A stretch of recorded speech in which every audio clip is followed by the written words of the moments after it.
Well, we have great news. Brittany Griner is back home shooting jump shots. And the thug we traded for her back in action supplying arms to people who don't like us. Maybe that's not such good news.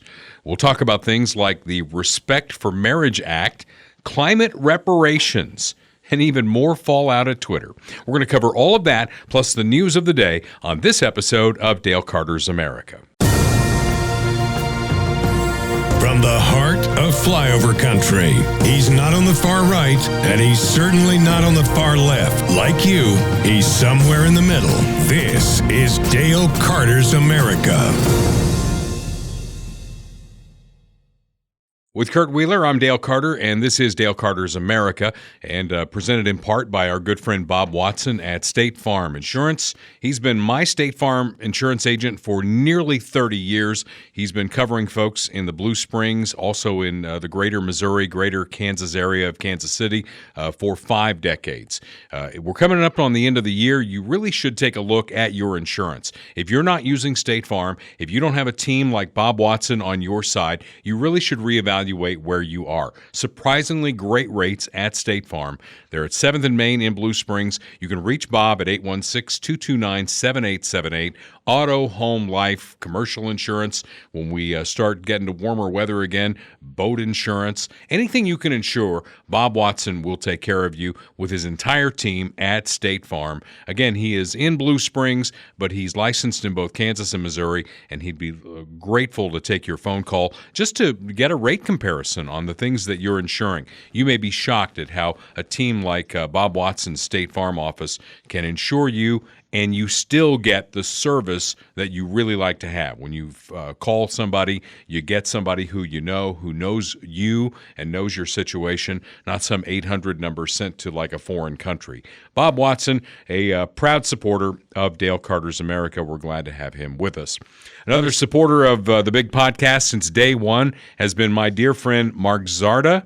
Mark comes to all of our live events, and it's Mark Zarda's birthday today. Hey, happy birthday, Mark. Mark Zarda was born on the same day as Randy Owen of the group Alabama and Taylor Swift. Nice. So I'm right sure there in the he's middle. Really excited about sharing those birthdays. Well, he's younger than Randy. And he's a lot older than Taylor Swift. I'm just going to leave it at that. Yeah. Point of personal privilege here. This is an interesting day for me to mark on the calendar because I was only 14 years old when this happened, but it definitely defined who I am, and it certainly highlighted one of the fears that I have. It was on this day 45 years ago, Kurt, that the plane carrying the University of Evansville basketball team crashed shortly after takeoff at Evansville Regional Airport, and it killed the entire team. Trainers, the play-by-play broadcaster, who was somebody I did not know, but, I was 14, I wanted to be on the radio, and Marv Bates was the voice of the Aces, and he was somebody who I wanted to be when I grew up. And one of the trainers who was on the plane as well was one of my camp counselors at YMCA Camp Carson in Princeton, Indiana. So I had a couple of connections to that plane crash. I was always terrified of heights. I'm still terrified of heights. And what that did to me at 14, Kurt, it said I'm never getting on an airplane. Yeah, I bet. Because those images, when you're 14, it's like seared into your brain right. About what happened to those people with that plane crash. I got over that fear, ultimately. And it's interesting how I got over it, too. When I was 28, we were invited to be part of the St. Jude Country Cares program, right? And in order to kind of take a look at what they had, I had to fly from Evansville to Memphis, Tennessee. I'd never been on a plane before. Terrified me. And after that, I sort of bit the bullet and I did it. And I've flown ever since. I'm still not crazy about it. I don't think it's a natural act. Mm-hmm. But just so you know that fear of flying goes back to this day in 1977 as we remember those who died in the Aces plane crash. Jim Dingman is another one of our sponsors here on the podcast. He owns Funhouse Pizza in Lee's Summit and in Blue Springs, 50 Highway in Lee's Summit, 7 Highway in Blue Springs, and that's where we do our live events. And in the spring, we're going to go back to Lee's Summit. We'll get you an update on the date for that. But Jim lost his dear wife, Audrey, not that long ago, and he dedicates a lot of what he does to Audrey. And Audrey had a soft spot in her her heart for a place called Shep's Place. Shep's Place is a senior dog sanctuary. So Jim asked me to put up the link for the fundraiser. I even personally donated to this.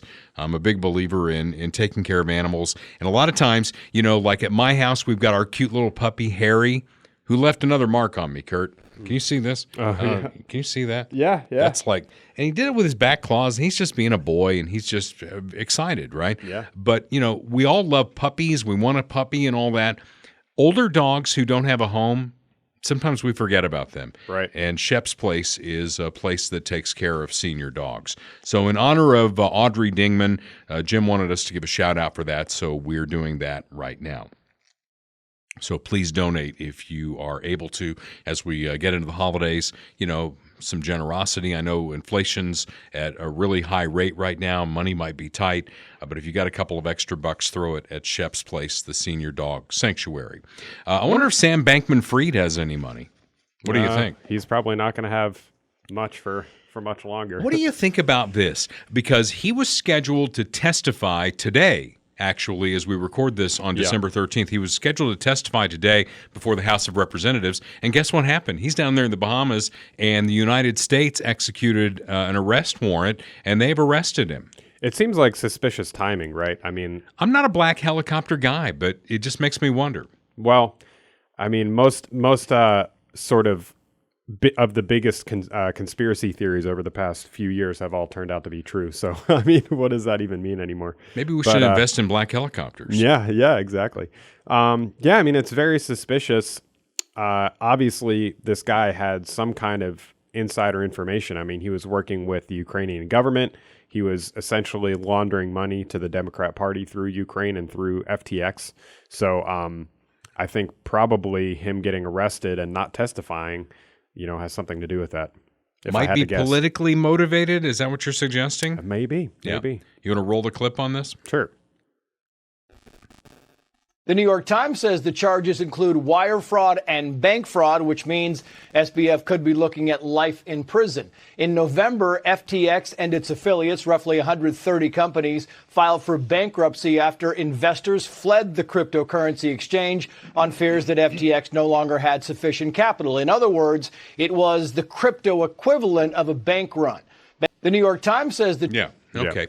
So he's in custody. Will he ever see the light of day? I kind of wonder. And it does make you wonder because he was going to be testifying before the House of Representatives today. The war on terror continues. President Bush said that after 9/11 that this war on terror would not be something that we would wrap up in a very short period of time. It would take decades to wrap it up. And it's gone over countless presidents now, beyond George W. Bush, and now on Joe Biden's watch. Good to know that we're still killing bad guys. Yeah. A couple of ISIS thugs were killed in Syria. One of them in particular was involved in plotting and carrying out the terrorist group's operations. So, rot in hell, you terrorist thug, you. Can I say that? Is that too strong? No, that's fine. All right, fine. Hey, here's something kind of cool. We sent a rocket up to the moon. We brought it back safely. I mean, gosh, not like we did that 50 years ago or something, right? I mean, you're a younger guy. You weren't around, when we were doing that on a regular basis, sending manned Apollo rockets to the moon. We haven't done it in a very long time. Are you excited about this as a younger guy? Yeah, I mean, I think there's a lot of prospect there for sure.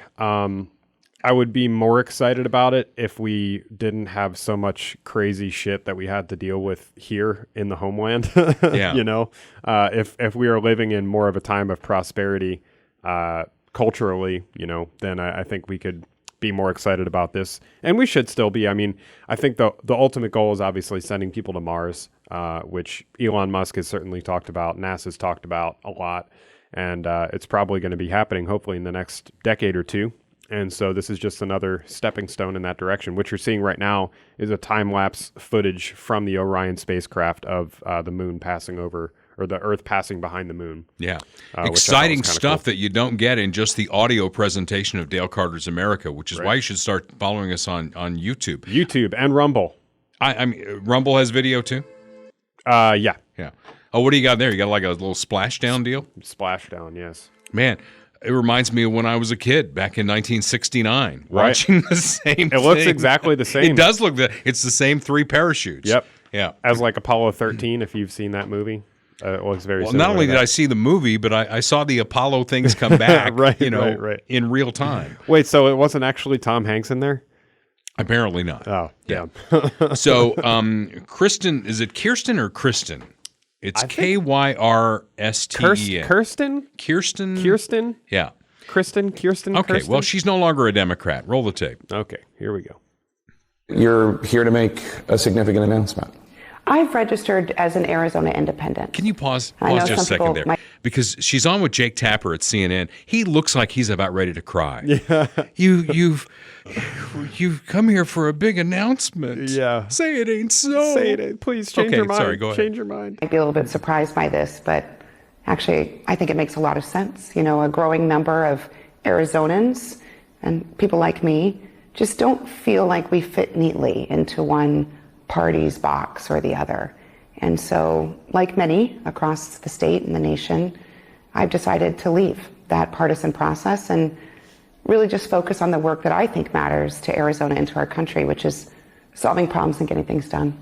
So, your voting record is pretty You're a big capital D D Democrat. Democratic. I mean, your views are generally that of a moderate centrist Democrat.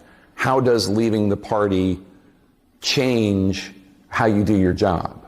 Well, I don't think anything will change about how I do my job. Yeah, it's not going to change. Arizonans sent me to the United States Senate to be an independent voice for our state, and I'll continue doing that. You know, here's what several things on this. Number one, Democrats love to empower women. It's like women power. Get out there and be you. You do what you got to do. They are savaging this woman right now. You know, AOC, who doesn't have 2 brain cells to rub together, is savaging this woman. Bernie Sanders, who is an independent in the Senate, is savaging this woman. It's He's crazy. not a Democrat? No, he's an independent. But she goes independent. It's like, wait a minute, you're out of line here. I guess you can be whoever you are on the Democrat side unless you get out of line. Yeah. It's like if you come out of line, it's like, whoa, because she's already out of line. Remember when they chased her into the women's room, you know, because she wasn't voting the right way? And so, you know, nobody said any boo about that. Yeah. So I don't get what the big deal is. And I mean, she's right in the sense that nothing really changes. I mean, you're still going to vote for or not vote for the same bills as you would before. Right. I mean, you could potentially argue that her leaving the Democrat Party is maybe a reflection of her rejecting some liberal ideas or more progressive ideology, which maybe she would have some more of a change in regard to her voting record as far as that's concerned. But just the actual act of leaving the party doesn't really mean much. Well, I mean, she's out there talking about the border and how it's been a disaster, not just with this president, but as she says, for 40 years, we haven't had a decent immigration policy. And she's right. I mean, that goes over several different administrations. So she's out there telling the truth. And what it does politically in Arizona is it really puts the Democrats in a bind because if they want to get rid of her, they can't primary her. Right. Because if they primary her, which they may do anyway, the likelihood is the Republican would win in the next election. And Right. they don't want that. I mean, it's like, do you want her without name or do you want a Republican in that seat? Right. Yeah, that's a good point. And I mean, also, Arizona, you know, has been kind of shady with some of the election stuff too. So that adds another wrench into the machine. So we'll continue to follow her and Joe Manchin and see what they're going to do because in a 51-49 Senate, those two people take on a lot of importance. The New York Times reporters and editors went on a one-day strike on Friday. We have a clip on this. Before you run it, I have a couple of questions here. Does anybody care? I don't take the newspaper anymore, and I think I was one of the youngest people taking the newspaper. And I'm almost 60 now. I don't take the paper. I don't think anybody under 60 is reading the newspaper. Do you take a newspaper at all? No, and I mean, as far as like the New York Times, Washington Post, things like that, I mean, it's not about the actual physical newspaper anymore. Obviously, people don't read that. It's about their, reporting online, and their credibility really more than anything because they have this air of credibility about them that is Do they? I mean, do they anymore? Really? To some people, yes. I mean, not to us, obviously. No. But to many people, yes. They still do. And I tie it really to the Kansas City Star here in Kansas City, because I go by that big building that they built on 670 every morning on my way into work, which they abandoned right after they built it, because it's a humongous thing. It was way too expensive. Yeah. And what I look at every morning when I go through is which windows have been shot out today, because they've got like boards. It's all up. glass. Yeah, it's all glass. I'll And see then if I can find a picture of it, actually. You look and you count which ones are boarded up today, because it's really this big monstrosity that doesn't do anything. And the Kansas City Star, I can't believe their circulation is anything anymore. And why do we even care? Why do we even talk about the Kansas City Star? And all these people who went on strike, it's like, my gosh, do you really want to poke the bear? I mean, you got a job.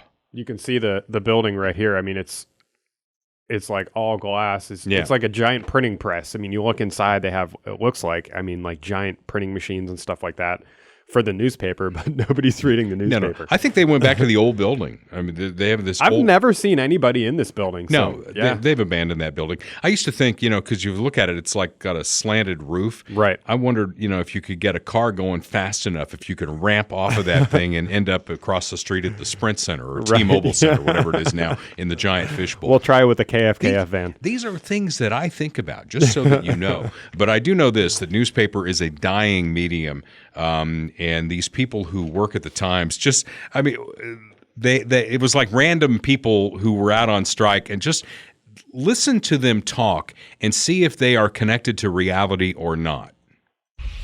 What are you guys on strike about?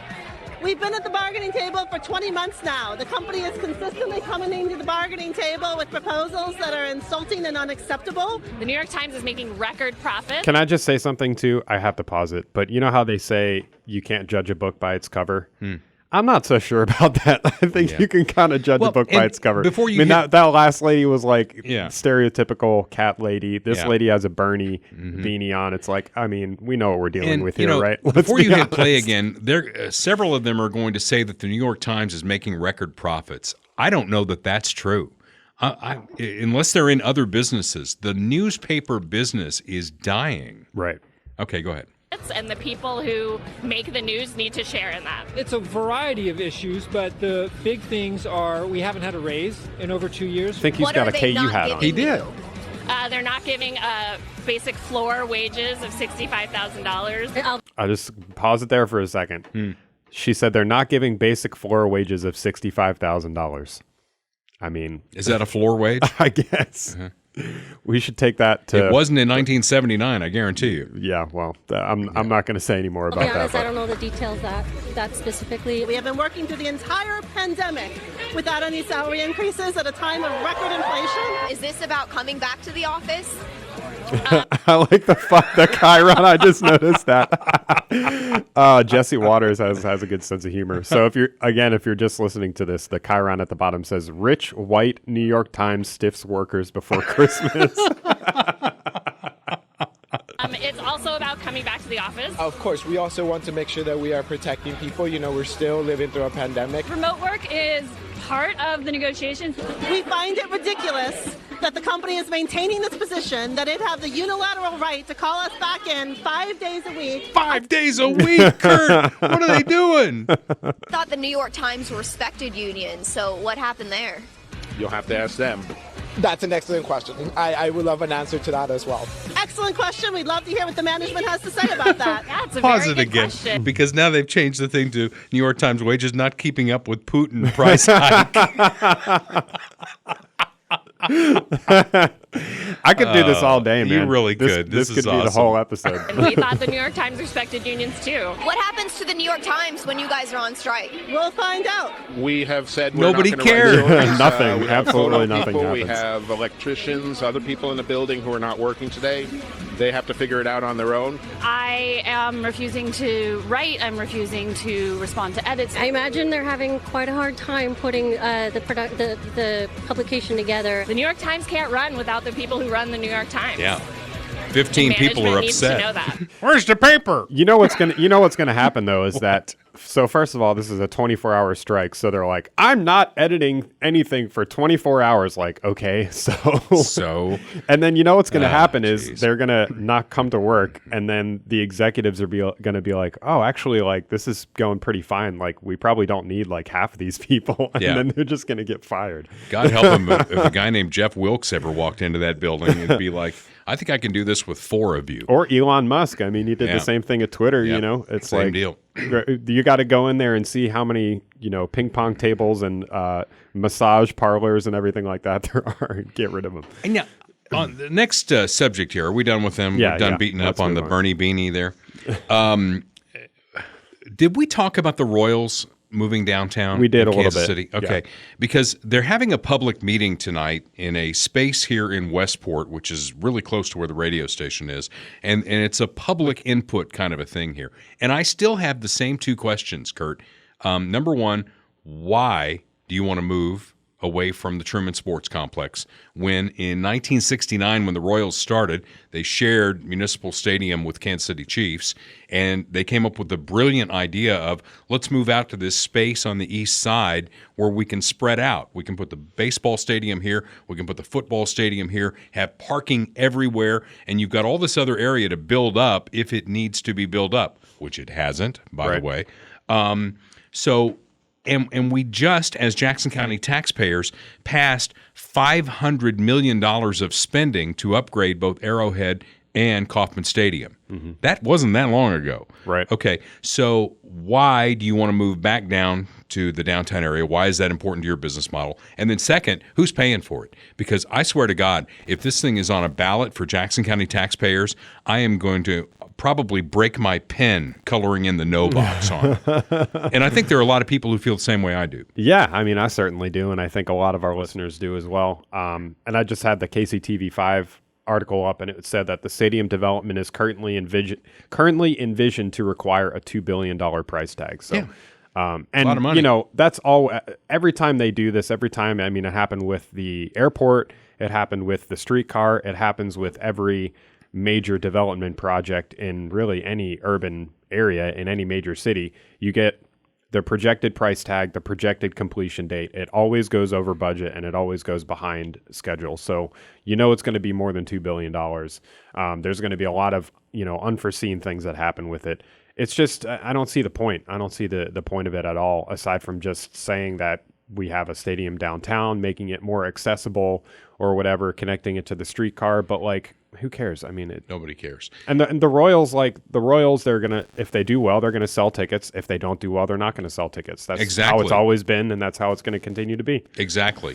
And I think John Sherman and the Royals brass, the mayor doesn't care, but I think they're underestimating the anger that is there in Jackson County, especially eastern Jackson County, because they feel like they footed the bill for everything that's gone on at the Truman Sports Complex. And you want to really piss somebody off? Talk to them about moving the Chiefs over to Johnson County, because the people on the Kansas side voted against the bi-state tax. So, like my wife, for instance, who's a big sports fan, you want to piss her off, talk about moving the Chiefs over to Johnson County. I didn't even know that was a thing. Yeah, they say they're kicking the tires. But I just feel like, the Truman Sports Complex was a brilliant idea when it was conceived in the early 1970s, and the upgrades have made it even better. And one of the upgrades that was voted down by Jackson County voters, they wanted to put a rolling roof on it. Do you know about that? We talked about it last time. Yeah, the railroad tracks and all that. I mean, we could have had a Super Bowl here. We could have had a lot of things here, but the taxpayers said, nope, that's a bridge too far. And $2 billion is not only a bridge too far, that might be a moonshot too far. Right. I just don't see it happening. We'll see. Agreed. Okay, let's move on. The deeper dive, a couple of subjects that we have today. One, we call it the logical conclusion, and then we'll also talk about more Twitter fallout. But let's talk about the logical conclusion here. Brittany Griner traded for Russian arms dealer and all-around thug Victor Bout. And you've got the video of the actual exchange. Yes, I do. No words on this, right? Correct. Just them walking past each other. And I'm just going to say something here. And it's politically incorrect, and I might get cards and letters. People might get mad at me. But Griner's a dude. I would agree with you. I think walking like a dude. I mean, a dude has a walk, right? Yeah. And I mean, a height and, a build, and there's pictures on Twitter, which I'm not going to show just in case, but there's pictures on Twitter of her topless, like shooting hoops, and it's a guy. It's just a guy's torso. I mean, I don't care either way. The bottom line is Griner goes to Russia, and all these people who are saying that unlawfully detained and all this, how is that? I mean, because Griner pled guilty to what in Russia is a fairly serious charge. Now, in America, I know you can go beat the shit out of somebody in New York, and you can be turnstiled back out onto the street, which has happened. But in Russia, they kind of take it seriously. Right. So not unlawfully detained, but back on American soil. So we got the American back, and the Russian arms thug has gone back to work, I'm sure, doing what Russian armed thugs do. Yeah, there's another interesting thing about this video, too. I'll play the rest of it. So there's Victor shaking everyone's hands, and then cut. There's a jump cut. Okay, so what do you think happened in the jump cut? Well, I think they don't show him shaking hands with Brittany Griner, because you can see coming in for a handshake, you're next in line, and jump cut. Yeah. Good catch. I think a lot of people would have missed that. And this is the thing that you miss by not watching it on Rumble and YouTube. So let's talk about the other person involved in this, Paul Whelan, who is a former Marine who is being detained, has been there since 2018, and is being held on espionage charges in Russia. And you've got an interesting take on that. Well, this is just a tweet from Larry Elder, who ran for governor of California. He's a big radio host, black conservative guy. Yeah. If only Paul Whelan were black and or gay. If only Paul played pro basketball. If only Paul smoked pot. If only Paul were transitioning. If only Paul were a drag queen. If only Paul were a vegan. If only Paul belonged to Antifa. If only Paul publicly said he hated Trump. And hated America. Yeah. I mean, one of the things I got back was, will Brittany Griner now stand for the national anthem now that the Americans have gone to bat to get her back? I doubt it. I really do. Okay, and then there's this part of the story, because for the second time, NBC News looked like they were going to be the breakout and actually tell the truth on something. The Paul Pelosi story was first. It got pulled. You may recall that. And there was reporting that kind of went against the narrative of the White House, but it was quickly backtracked. Earlier today, Andrea Mitchell of NBC, this is someone who's been in Washington covering news for more than 50 years, someone who is deeply supportive of the Joe Biden administration, Good God. contributed to a story that contained this line, quote, "The Kremlin gave the White House the choice of either Griner or Whelan, or none." So Mitchell's piece attributed this fact to a, quote, senior U.S. official. It was not a guess, it was sourced. And then, as with the early reporting on Paul Pelosi last month, that account was scrubbed and sanitized. And the new version of the NBC story assures us that, quote, "The Kremlin ultimately gave the White House the choice of either Griner or no one." In other words, Joe Biden's version of events is now perfectly in sync with the official NBC News version of events. They talk about how conservatives are Nazis and all that, but if you really want to do a little bit of history and talk about the Nazi regime, it was the government controlling the media, right? You tell me that this government does not control the mainstream media in this country. Yeah, I mean, they control the language and the narrative and the media and everything else. I mean, I don't know. I mean, I think the Nazi comparisons are a little overused personally, but well, I just think they're totally misused when you talk about conservatives. There's really no evidence. It's like when you call somebody racist. Prove it. Right. Prove that conservatives are Nazis when you look at how Hitler and his regime controlled the media. I mean, is it really that far off from what's happening in this country? I mean, in some ways, it's probably worse now just because there's so much more information and it's so much more catered. You know what I mean? Like there's so much more happening that we don't know about, and the information that we are fed, people are just consuming on a constant basis, on their phones and everything else. And it's all very specifically catered information to feed you a specific narrative that you can buy into. And when we get to the Twitter story coming up here in just a bit, I mean, you're going to see that ABC, NBC, CBS, MSNBC, CNN have given this no coverage. None. So what's up with that? Okay, before we get there, though, we have some other things here. The Libyan man suspected in the 1988 Lockerbie bombing is in U.S. custody. And is it terrible, Kurt, that my first thought was, well, wonder what we can get for that? Right. Maybe we'd get this other guy out. Yeah. And, or maybe not. On the Paul Whelan thing, too, a lot of people are pointing to this, and I think it's fairly accurate to point out, Trump came out on Truth Social with a big statement about how this was the worst trade deal ever and Joe Biden sucks and blah, blah, blah.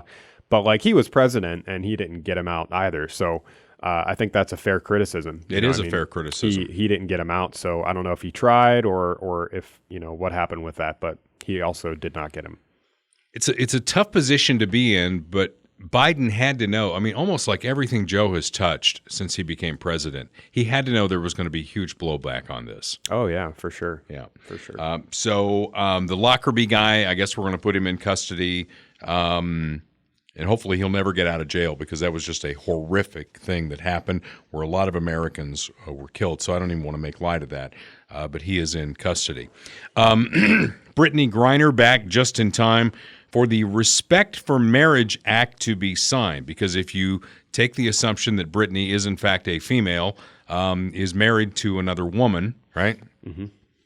Her wife was in the Oval Office when the phone calls were made. That was a nice picture for Joe Biden, back just in time for that. Now, Nancy Pelosi proudly proclaims it's the last bill she will sign as Speaker of the House. Now, my thought on that, Kurt, excuse me. I've got this cold that's hanging on. I feel fine, but it's just, you know how that.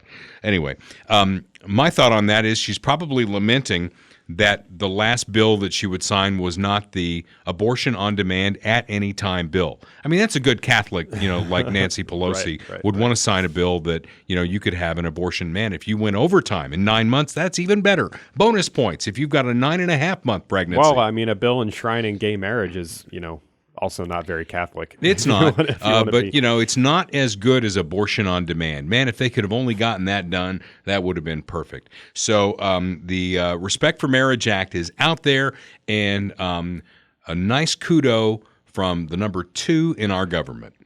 I just like this just because we like Kamala here, don't we? Hi, everyone. The United States Congress just passed the Respect for Marriage Act. Long overdue. It's an historic. She's got her Trump hands going. What this means is it is finally in law that we will respect, defend, and protect the right of every individual to marry the person they love. Oh, isn't that great? It's a good day. That's almost as good as the clip we had last time of her congratulating the fishermen coming back in the Philippines. I don't think we're going to be. That's going to be a hard one to beat. Okay, so the next logical conclusion on this. Okay, and I don't want to get in trouble. Hopefully, I'm not going to get in trouble with this. But I grew up as a Star Trek fan. I'm still a Star Trek fan. And they had this award that they would give out on the original Star Trek. It was called the IDIC Award, the IDIC. Okay, and I didn't even know what that meant until years later, when I was doing some research on Star Trek. Gene Roddenberry would have been very proud of this moment, the creator of Star Trek, because IDIC in Star Trek lore stands for Infinite Diversity, Infinite Combinations. That's what IDIC stands for in Star Trek lore. So I guess my question is it enough that a man can marry a man, a woman can marry a woman, and the interracial thing? I don't have any problem with any of that. Do you? Well, I guess it depends. I don't know. I think we talk about marriage, like what does marriage actually mean? What is the definition of the word? I think we're kind of losing that. Yeah. And I think the definition of the word intrinsically has to do with the difference between men and women. It's about creating a family. It's about raising kids. And people will be like, well, not every married couple can raise kids. And yeah, that's true. But the exception doesn't negate the rule, right? You could say that about anything. There are always exceptions to every rule, but that doesn't mean that it's not the fundamental purpose of the institution of marriage, which it is. And, you know, I mean, I think I certainly am not like, you know, anti-gay, I guess, or anything like that, but it just, we're destroying the fundamental meanings of these institutions, and it's on purpose. It's being done on purpose to destroy American culture, in my opinion. When they first started talking about gay marriage, you know, as a heterosexual man myself, I thought, why would you want to? I mean, you got it made. You know, when we get married, you know, Kurt doesn't know this yet because he's still happily married to wife number one. But when that all goes south, you got to give her half your stuff. You know, and if you were in a relationship not called marriage, in that you know, you're a couple of guys, couple of gals together, you split the sheets, and it's like there's not a big legal hassle that goes along with it. But now there is. Yeah, I mean, it brings up the question, like, why? I mean, why would you want to get married? I guess if it's just a piece of paper, then why does it matter? You know. But I don't know. You got all serious on me here, and I'm in kind of a a jovial mood. Well, It's the other side of it, though, that I will say, like, you know, they claim that this is legalizing interracial marriage, which is hilarious to me. I mean, I'm in an interracial marriage, and your wife is beautiful. Thank you. As I told you, I saw your picture out in the lobby. I said, you outkicked your coverage. No doubt. Yeah, no, I definitely did. But it's like, it brings me back to the anti-lynching law that they passed a few months back. It's like, it's just pure virtue signaling. I mean, you're not solving any real problem. It's like, oh, we stopped lynching. We made interracial marriage legal. It's like, did you? Okay. Now that they've done all this, we got to go to the next logical step, though. Right. So I think next, Kurt, it's a throuple. I mean, who says we should stop at 2? Yeah. What if 3 people are in an arrangement and they love each other and they want the piece of paper? Well, that's already happening too, man. That's already happening too. I mean, there are certain places where I believe you can get married as 3 people. You can? I've seen stories about it. I don't know how legal it is in terms of them actually getting married legally. We need to formalize it. It needs to be a federal law so that every state has to recognize your throuple. Yes. So throuple could be a thing. And make sure you include interracial throuple in there too. Yeah. Please. I mean, we can't have that, you know. And, you know, what if one of the people involved in one of the people would have to be at least bisexual? I mean, so there are a lot of different combinations. Yeah. Like Star Trek, infinite diversity, infinite combinations. What if you love your pet to the point where you guys want to be married? I mean, you know, this is where my wife tells me, don't get in trouble on this. Don't get in trouble. Okay. We're just speculating. It's okay. Just speculating. Old or younger. I mean, it wouldn't be my thing, but, you know, there are certain societies out there where they want to make that legitimate. Right? Right?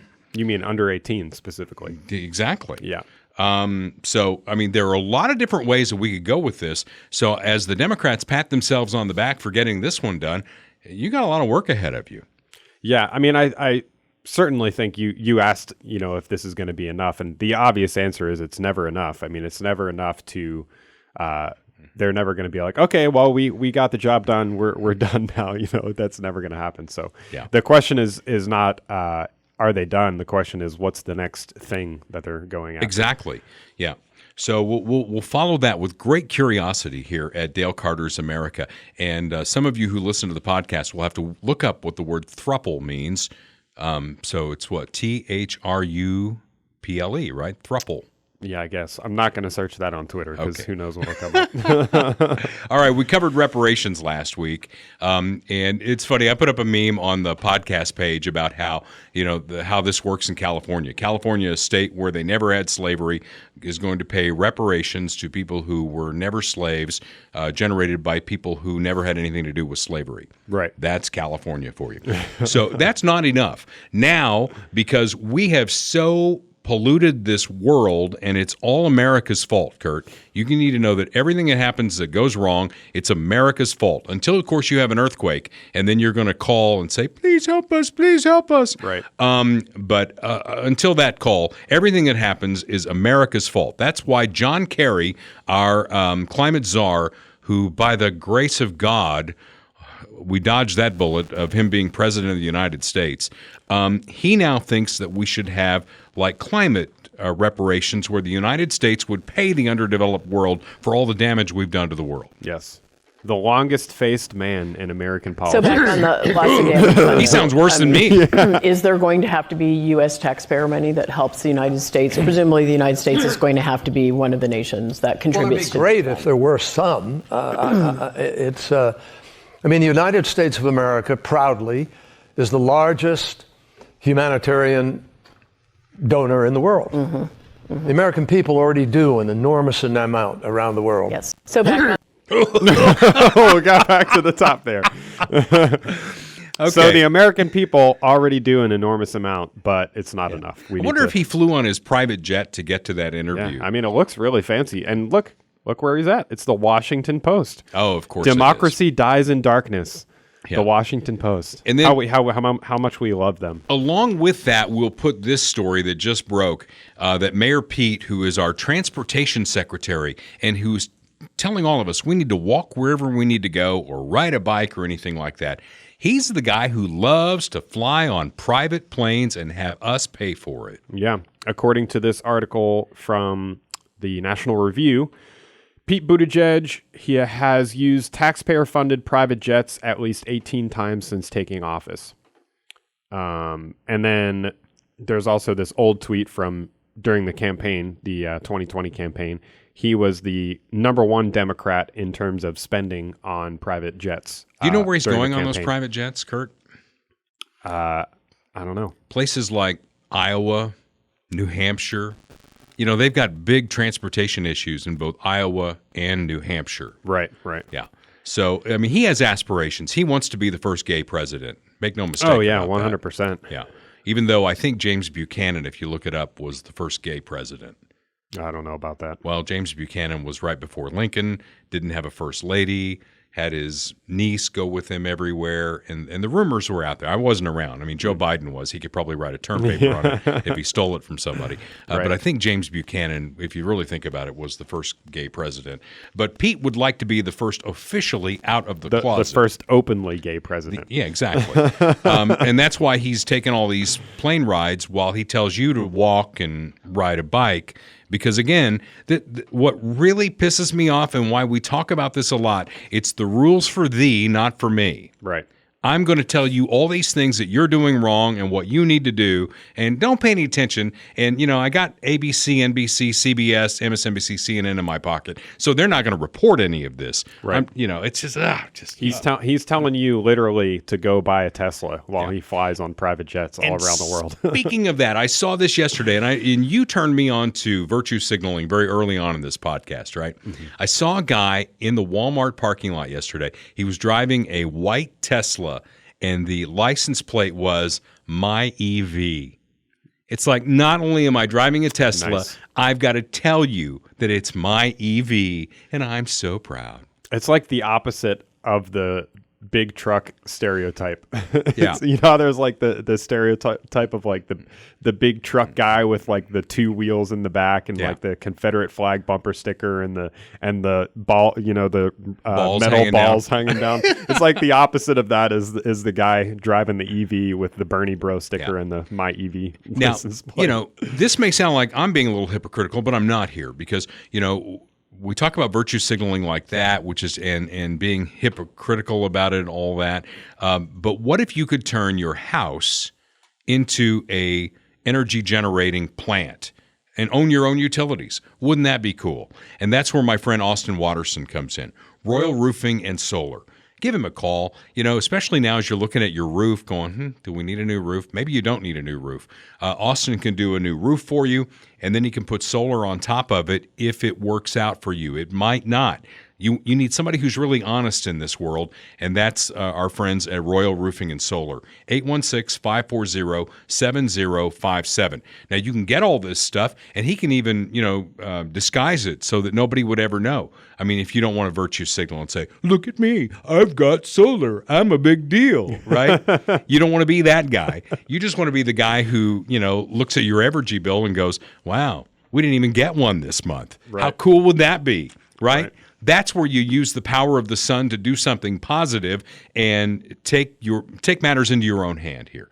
And you can do that. Solar he can show you how solar can get that done for you.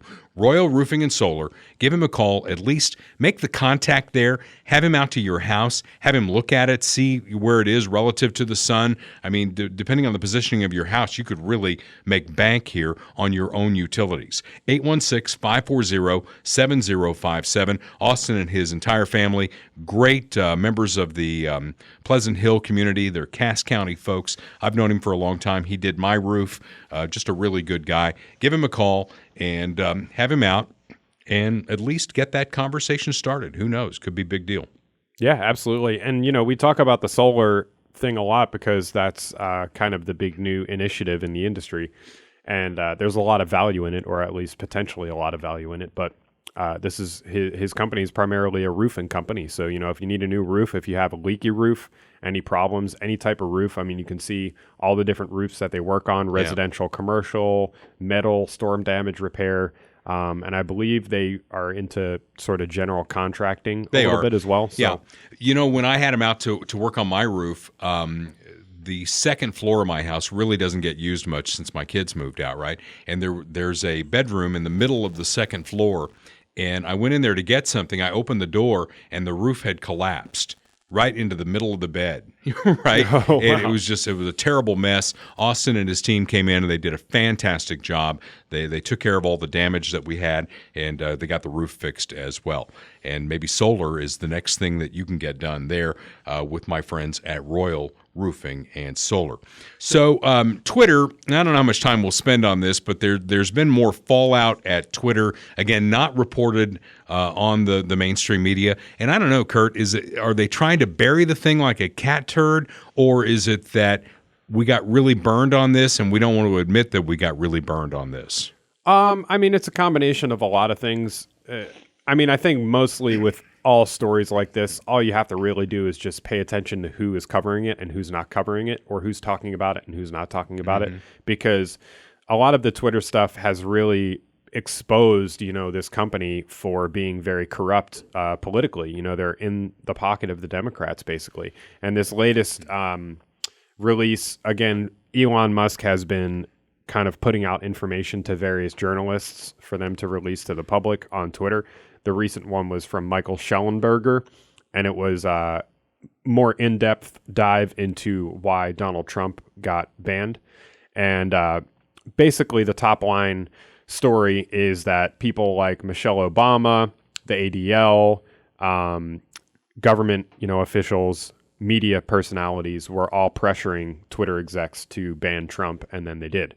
And, we've seen previously, like the donations that they were making, the internal communications that were happening leading up to the election about the Hunter Biden laptop story and other quote unquote misinformation, which all turned out to be true, obviously around the Hunter Biden laptop or COVID or things like that. So, but yeah, you're right. The mainstream media has not covered it really at all, aside from Fox News, obviously. But yeah, they don't want to talk about it because they don't want to admit that they don't want to, peel back the curtain and admit what's really happening behind the scenes. Why are Democrats afraid of the First Amendment? Why are they afraid to let people speak?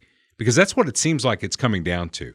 If they don't agree with you, they're going to find a way to quash what you say. Where we love it when the Democrats speak, because every time they open their mouth, it's like they insert their foot and we get to make fun of it. I mean, why would we want to quash Joe Biden, when he's reading off a teleprompter and he's reading, the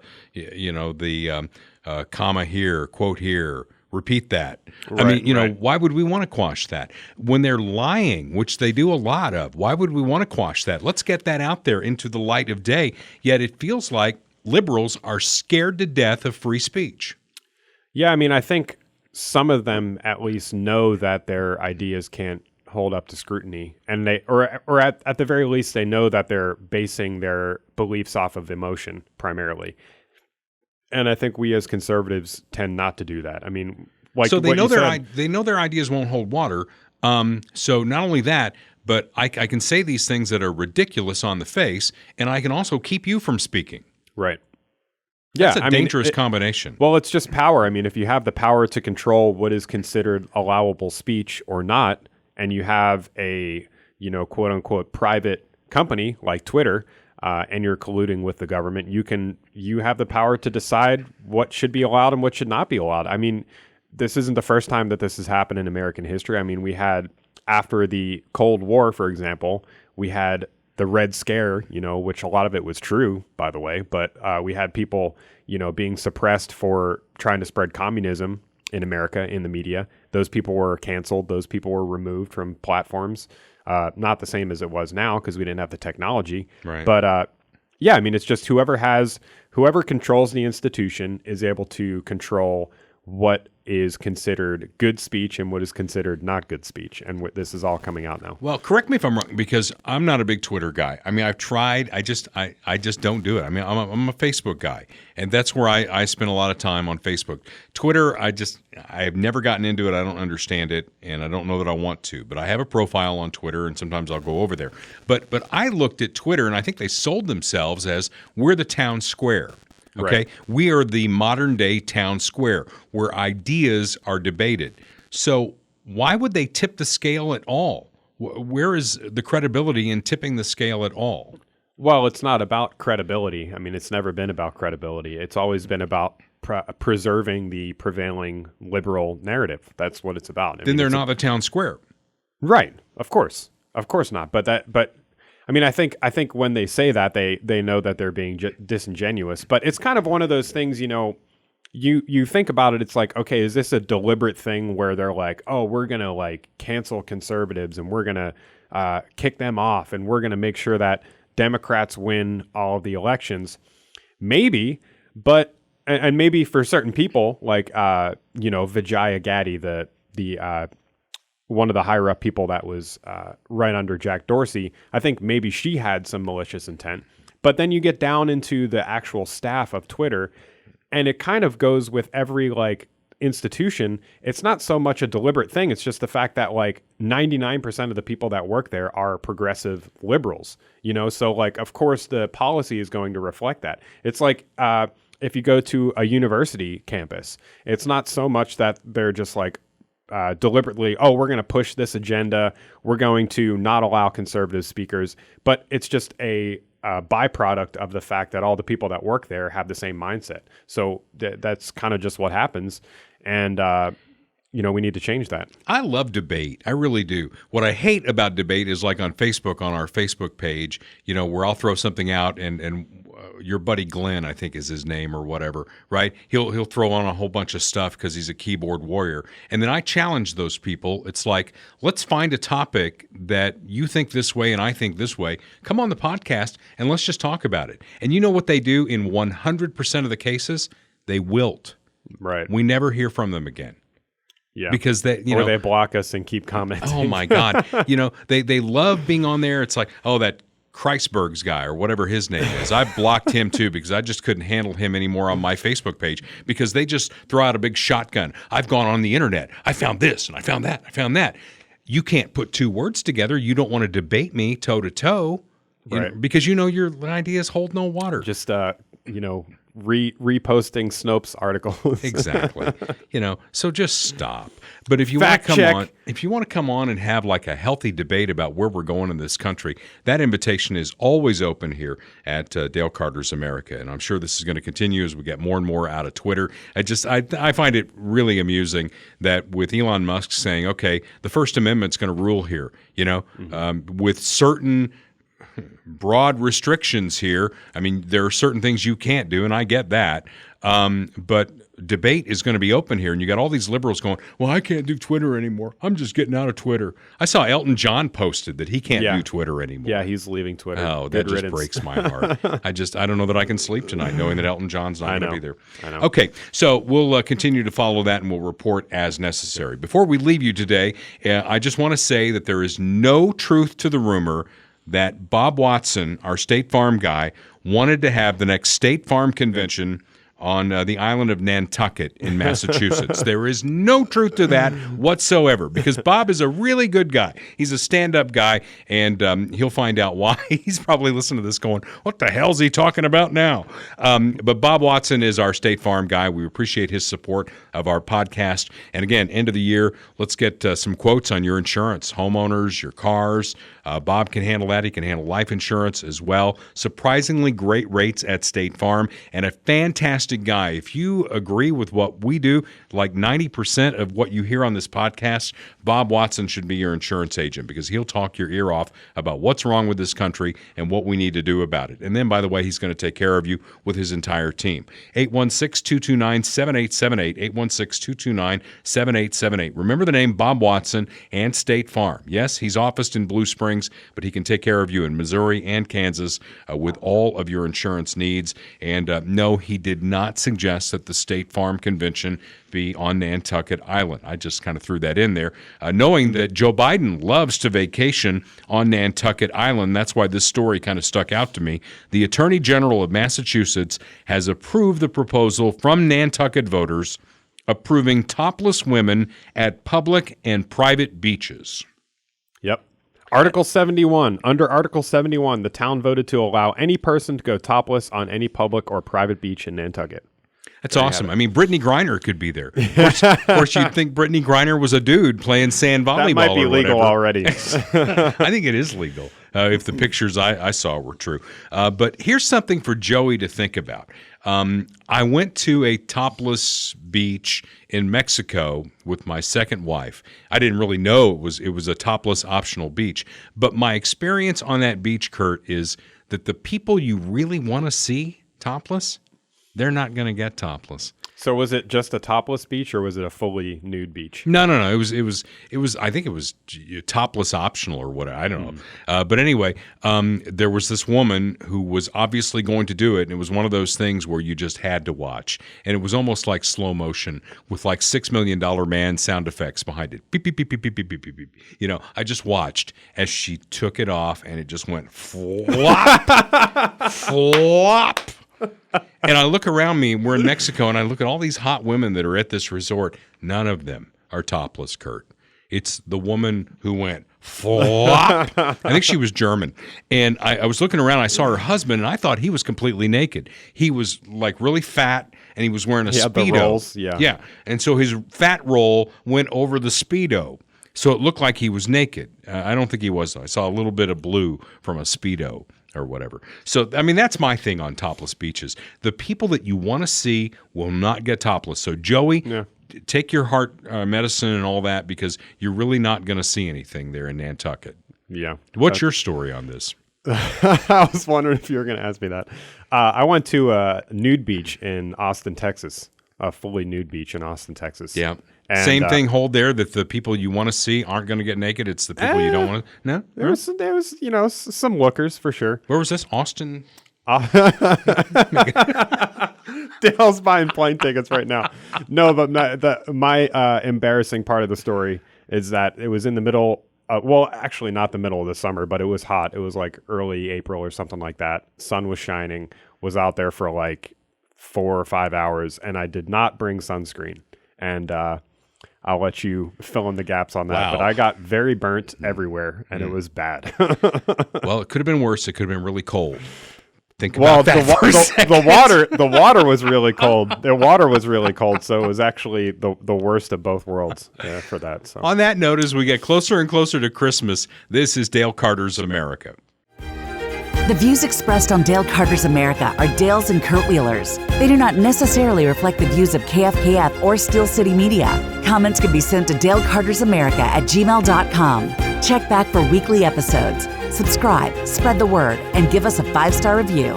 Thanks for being a part of Dale Carter's America.